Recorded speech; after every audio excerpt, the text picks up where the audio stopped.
Hello, this is Mark Wildman of Wildman Athletica, and today we're going to talk about the heavy mace, or light mace, 360, which is really shield cast.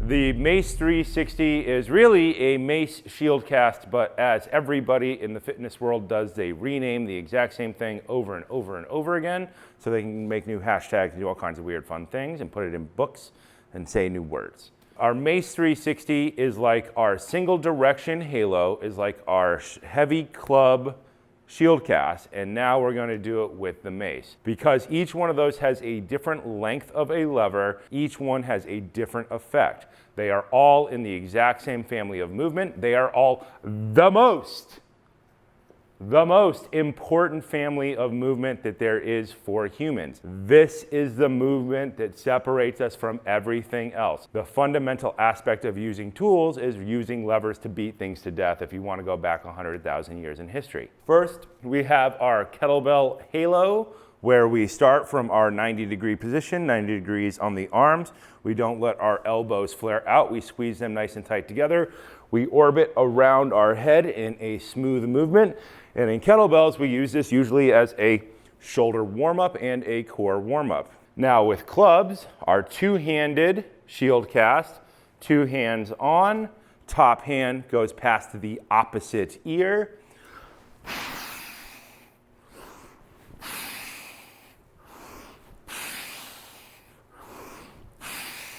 Because the lever is longer, the lever carries itself through the range of motion and it pulls your shoulders in a slightly different way.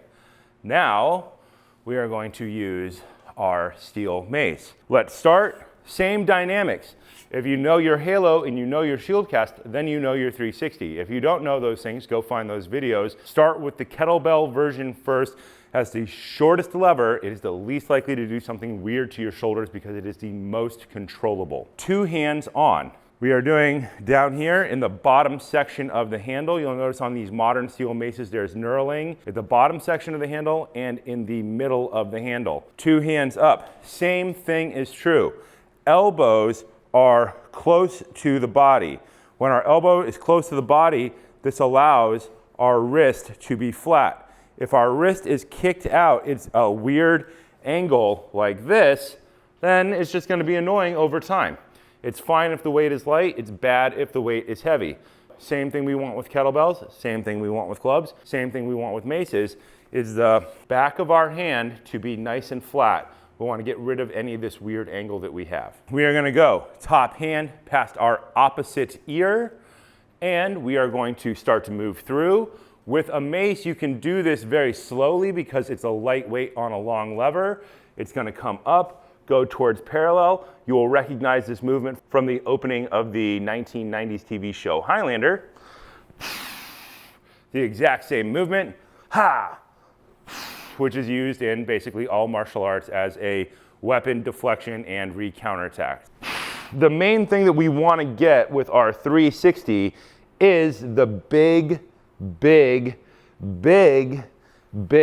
swing. The bigger the swing, the better you're doing it. If there is no swing on this side, then you are not doing it correctly. So what you will see people do in the beginning is that they will do this side, and then they will kind of lose it, and they will try to pull it straight over. It'll go, And what they're not allowing their shoulder joint to do is do what the shoulder joint is supposed to do, is move all the way around smoothly and fluidly around the head. Take your top hand, move it past your top ear, come back to our 90-degree angle every time. Make sure your dominant hand wrist is flat. Your bottom hand is your supporting hand.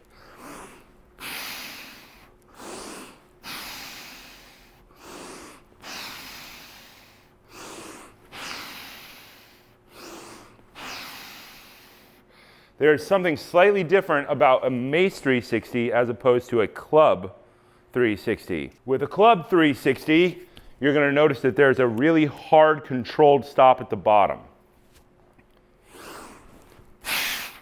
Hard controlled stop.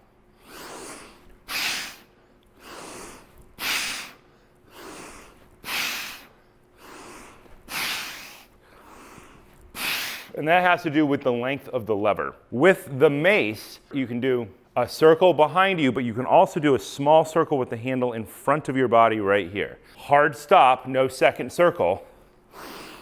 Hard stop. Hard stop. Extra circle.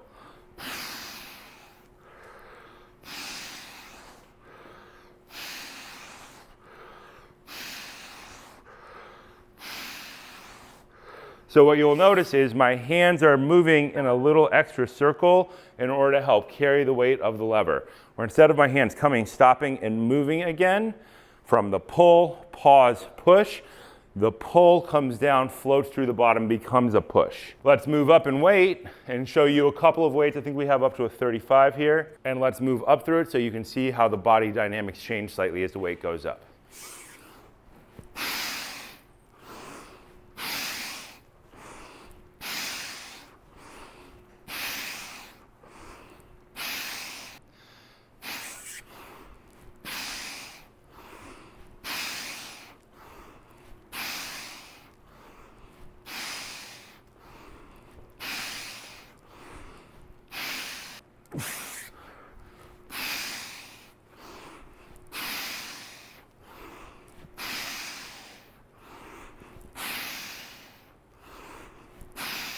Our breathing pattern for this is pretty simple. It's one inhale and one exhale per movement. I am inhaling open and exhaling closed.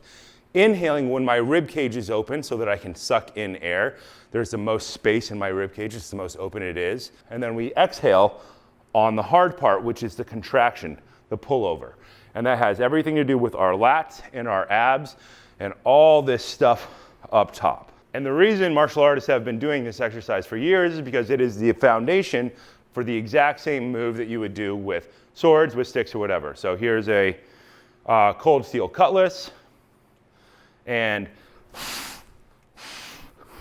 it's the exact same movement pattern with the upper body. Think of this exercise like a kettlebell swing. It is extremely, extremely fundamental to your overall athletic development because it's going to be the foundation for throwing patterns, the foundation for weapons work, it's the foundation for blocks and lots of different types of strikes in martial arts. It is an exercise that you should definitely be doing. It has the same effect as your halo, and it has the same effect as your heavy club shield cast, which is that you have to stand all the way up at the top. So think of it also as an anti-aging exercise because it fights contraction of all the joints in the upper body. If you do 360s every day for the rest of your life, it will be very hard for you to turn into that old man posture because in order to do it, you have to stand all the way up. So it should be in your program somewhere every day forever.